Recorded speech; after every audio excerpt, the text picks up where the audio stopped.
इस बार सुरजागढ़ परिवार, सुरजागढ़ इस बार सुरजागढ़ परिवार।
आषाढीच्या पवित्र दिवशी या ठिकाणी सुरजागढ़ इस्पातचं भूमिपूजन होत आहे। म्हणून मी पुन्हा एकदा सुनील जोशीजी तुम्हाला आणि तुमच्या पूर्ण टीमला अतिशय मनापासून धन्यवाद देतो। आणि मी तुम्हाला सांगतो, आम्ही लोक भूमिपूजन करून निघून जाणार की नाही आहे, तुम्हाला जेव्हाही अडचण येईल ही सगळी टीम तुमच्या पाठीशी उभी राहील, एवढंच या निमित्ताने सांगतो।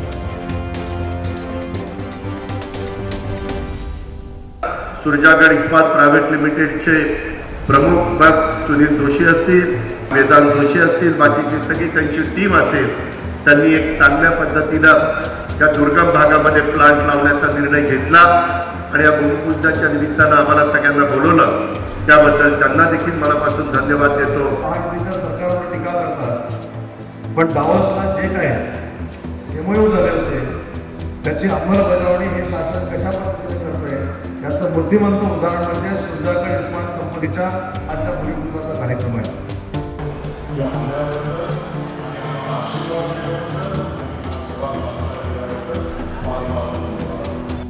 Making an integrated steel plant, right from we'll be taking iron ore, processing के उसका पंजा बना के उसके billets बना के our final product will be wire rods and TMT bars।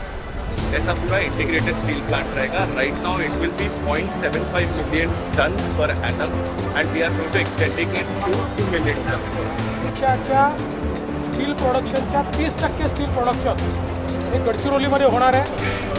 करीब यहाँ पर 10,000 करोड़ का इन्वेस्टमेंट यहाँ पर होने जा रहा है और करीब 8 से 10,000 लोगों को यहाँ पर रोजगार देने का काम ये सुरजागढ़ इस्पात के माध्यम से किया जाने वाला है। तो ये सब काफ़ी तादाद में यहाँ पर